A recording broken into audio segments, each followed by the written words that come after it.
Heading to the quiet little town of Blomkist to help your aunt run her new supermarket.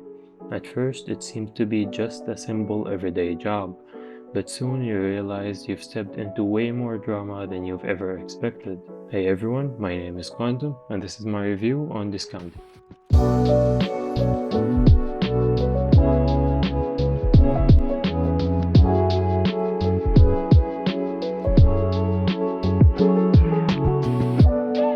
Blomkist is a small little town on a highway with low population, and most people visiting it are just here to grab something they need and carry on to their journey, which makes it the perfect spot for opening a supermarket. You'll meet your aunt, Taylor, who introduces you to your new assistant called Grace. She walks you through the basics of ordering items for the supermarket and checking quests on your tablet. Another phone in a game, what a coincidence. That's also where you meet Gus, the friendly delivery guy, or as he calls himself, Guy. And no, I'm not kidding. Out of all names, you chose that. Anyway, he quickly becomes a big part of your daily routine. From unloading boxes to stocking shelves, you get the full supermarket experience. In my opinion, better than most supermarket simulators I've ever played so far. The store runs from 9 to 5, and during that time, customers flood into the shop. You're gonna handle everything from organizing the inventory, checking people out, and even calculating totals in a surprisingly fun and realistic way. I don't know when simple math became fun, maybe I'm weird. Of course, running a supermarket isn't just about stocking shelves. You'll also strike deals with local businesses. There is Barbara, who starts out friendly and sells you fish sticks. Then there is Fisher, yes, that's his name, don't ask me about it, I don't know why he chose that, who supplies fresh catch. And then there is Carl, the farmer, who isn't exactly your aunt's biggest fan. He refuses to make a deal with you until you realize that the road to his house is blocked by a fallen tree, and there is no way to go past it. And there is only one person who is able to remove that tree, and he is Elmir, the governor. You go to ask the governor for his help, but here's the thing, Elmir is basically useless. Every time he calls the higher-ups, they just laugh him off. That's when your aunt's creative thinking comes in. She ruins the local park just to force him to act quickly, and surprisingly that works. So yeah, good job, aunt. Then, thanks to that, you'll finally get the Carl's deal. From there, you start organizing the supermarket, buying shelves, boosters, and placing them strategically, which I really enjoyed actually. Just when you think things are being simple, you stumble upon a mysterious yellow van with a Blake-like logo on it, and the roads leading to the forest are blocked. But the real drama starts when your aunt pushes you to expand, beginning with an abandoned tea shop right next to the supermarket. What do people think about it? Well, they've got mixed feelings. Some of them are nostalgic, some annoyed, some really don't care. Either way, you're gonna keep hearing some comments about it every now and then. But I loved how the game handled it. You don't just go to the tea shop and hit a buy button, no. You learn that the owner of this tea shop is a regular customer at your supermarket, and she does not live in the town. So you wait for her to come to the supermarket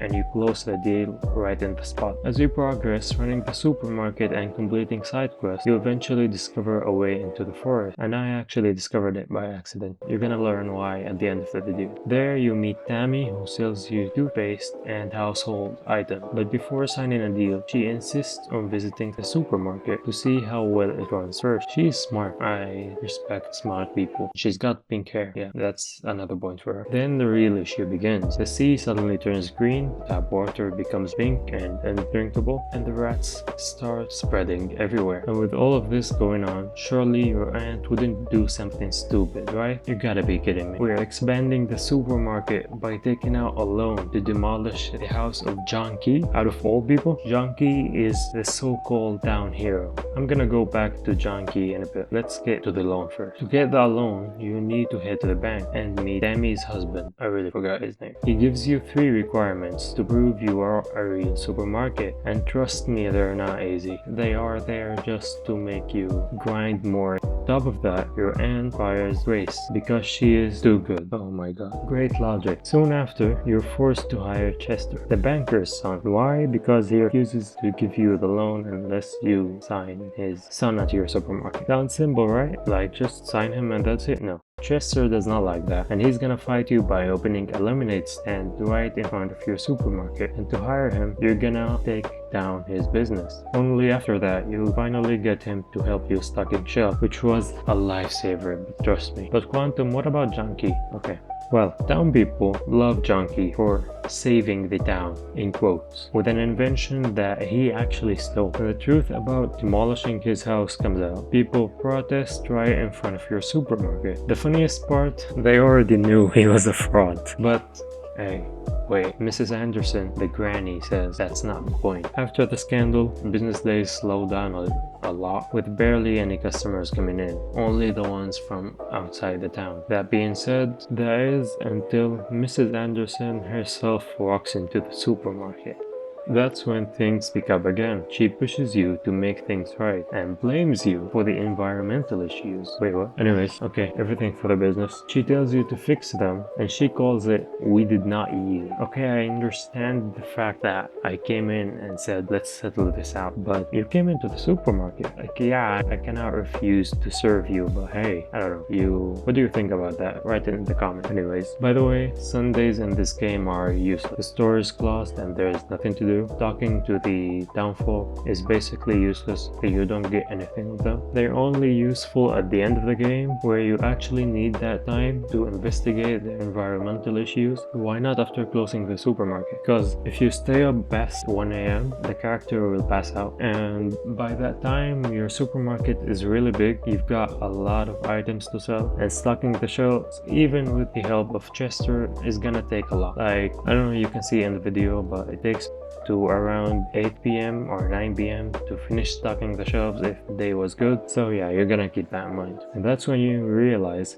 the businesses you struck deals with are not as innocent as they seemed. I'm not gonna say anything about that because I don't want to ruin the story for you, even though I don't think the game is really based off the story. Like, yes, the story makes sense, not a lot of sense, but yes, the story keeps you engaged, but it's really short. So yeah, the game is basically more about the supermarket rather than the story. Strangely, in my opinion, all of these issues only happened when I arrived in town. So yeah, I don't know what happened. Fixing those problems will mark the end of this dramatic story. So what do I think about discounting? The gameplay is fun. I really enjoyed running the supermarket. I was getting used to it. I love the Junkie scandal. Making deals with town folks is kinda realistic. And of course, the core supermarket management is top-notch. Even for a 2D game, it is top-notch. Running the store feels satisfying, especially once Chester shows up. I also loved scanning objects and calculating checkouts before upgrading to the scanner. It's simple but surprisingly addictive, and overall, the story kept me hooked with its mix of drama and humor. But the game does have flaws, and I really can't get over them. The biggest issue for me is the tablet you use to check quests. See, the tablet is a real problem in this game. Why? First, it feels clunky, and second, sometimes quests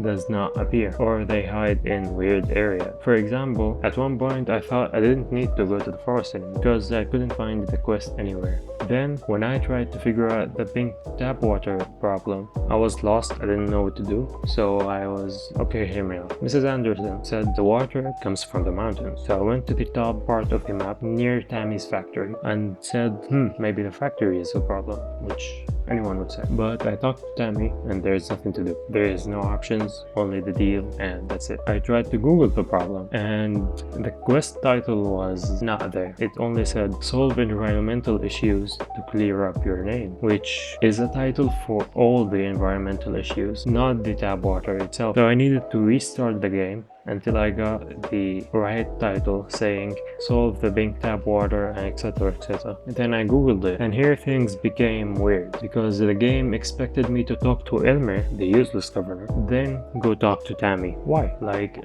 okay, the first time I wanted to go to the forest, I had to think about that, and I really thought about it but couldn't figure it out. But then when I figured out something about the tap water, you simply said no, don't think about it, go to the governor first. Why? So yeah, that's about the tablet. Another problem is the rats spreading in the city. The game didn't say anything about dealing with this problem. I just thought that maybe I should deal with this. Because of all of this inconsistency, it ended up taking me a 52 in-game days to finish it, while some players managed to do it in about 35 days. At the end of the day, this County is a good game with a lot of charm, but it's also got rough edges that really needs to be fixed. I'd still recommend it to anyone looking looking for a simple short game to play. That said, the issues and bugs really mess up the experience.